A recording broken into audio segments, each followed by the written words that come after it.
A superficial reading or hearing of Jesus' eschatological discourse would give the impression that Jesus linked the end of Jerusalem chronologically to the end of the world, especially when we read in Matthew, "Immediately after the tribulation of those days, the sun will be darkened.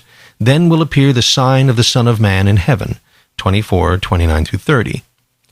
This direct chronological connection between the end of Jerusalem and the end of the whole world seems to be further confirmed when we come across these words a few verses later. "Truly I say to you, this generation will not pass away till all these things take place." 24:34. On first glance, it seems that Luke was the only one to downplay this connection. In his account we read, "They will fall by the edge of the sword and be led captive among all nations, and Jerusalem will be trodden down by the Gentiles until the times of the Gentiles are fulfilled." 21:24. Between the destruction of Jerusalem and the end of the world, the times of the Gentiles are here inserted. Luke has been accused of thereby shifting the temporal axis of the Gospels and of Jesus' original message, recasting the end of time as the intermediate time, and, thus, inventing the time of the Church as a new phase of salvation history. But if we look closely, we find that these times of the Gentiles are also foretold, in different terms and at a different point, in the versions of Jesus' discourse recounted by Matthew and Mark. Matthew quotes the following saying of Jesus, "And this gospel of the kingdom will be preached throughout the whole world as a testimony to all nations, and then the end will come." 24:14. And in Mark we read, "The gospel must first be preached to all nations." 13:10. We see at once how much care is needed when making connections within this discourse of Jesus. The text is woven together from individual strands of tradition that do not present a straightforward linear argument, but that must, as it were, be read in the light of one another. In the third section of this chapter, Prophecy and Apocalyptic, we will look in more detail at this redactional question, which is of great significance for a correct understanding of the text. From the content, it is clear that all three synoptic Gospels recognize a time of the Gentiles. The end of time can come only when the Gospel has been brought to all peoples. The time of the Gentiles, the time of the Church made up of all the peoples of the world, is not an invention of St. Luke. It is the common patrimony of all the Gospels. At this point, we encounter once again the connection between the Gospel tradition and the basic elements of Pauline theology. If Jesus says in the eschatological discourse that the Gospel must first be proclaimed to the Gentiles, and only then can the end come, we find exactly the same thing in Paul's letter to the Romans.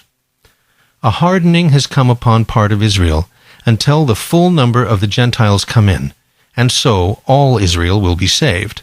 11:25-26. The full number of the Gentiles and all Israel. In this formula, we see the universalism of the divine salvific will. For our purposes, though, the important point is that Paul too recognizes an age of the Gentiles, which is the present, and which must be fulfilled if God's plan is to attain its goal.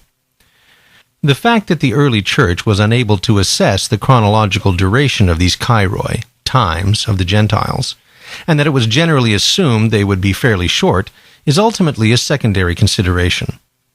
The essential point is that these times were both asserted and foretold, and that, above all else, and prior to any calculation of their duration, they had to be understood and were understood by the disciples in terms of a mission, to accomplish now what had been proclaimed and demanded, by bringing the gospel to all peoples. The restlessness with which Paul journeyed to the nations, so as to bring the message to all and, if possible, to fulfill the mission within his own lifetime, this restlessness can only be explained if one is aware of the historical and eschatological significance of his exclamation, "Necessity is laid upon me. Woe to me if I do not preach the gospel." 1 Corinthians 9:16. In this sense, the urgency of evangelization in the apostolic era was predicated not so much on the necessity for each individual to acquire knowledge of the gospel in order to attain salvation, but rather on this grand conception of history. If the world was to arrive at its destiny, the gospel had to be brought to all nations. At many stages in history, this sense of urgency has been markedly attenuated, but it has always revived, generating new dynamism for evangelization. In this regard, the question of Israel's mission has always been present in the background. We realize today with horror how many misunderstandings with grave consequences have weighed down our history. Yet a new reflection can acknowledge that the beginnings of a correct understanding have always been there, waiting to be rediscovered, however deep in the shadows. Here I should like to recall the advice given by Bernard of Clairvaux to his pupil Pope Eugene III on this matter. He reminds the Pope that his duty of care extends not only to Christians, but you also have obligations toward unbelievers, whether Jew, Greek, or Gentile. Then he immediately corrects himself and observes more accurately, "Granted, with regard to the Jews, time excuses you. For them a determined point in time has been fixed, which cannot be anticipated. The full number of the Gentiles must come in first. But what do you say about these Gentiles? Why did it seem good to the fathers to suspend the word of faith while unbelief was obdurate? Why do we suppose the word that runs swiftly stopped short?" Hildegard Brehm comments on this passage as follows. In the light of Romans 11:25, the Church must not concern herself with the conversion of the Jews, since she must wait for the time fixed for this by God, until the full number of the Gentiles come in. Romans 11:25.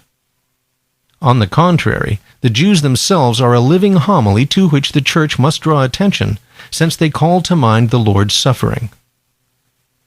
The prophecy of the time of the Gentiles and the corresponding mission is a core element of Jesus' eschatological message.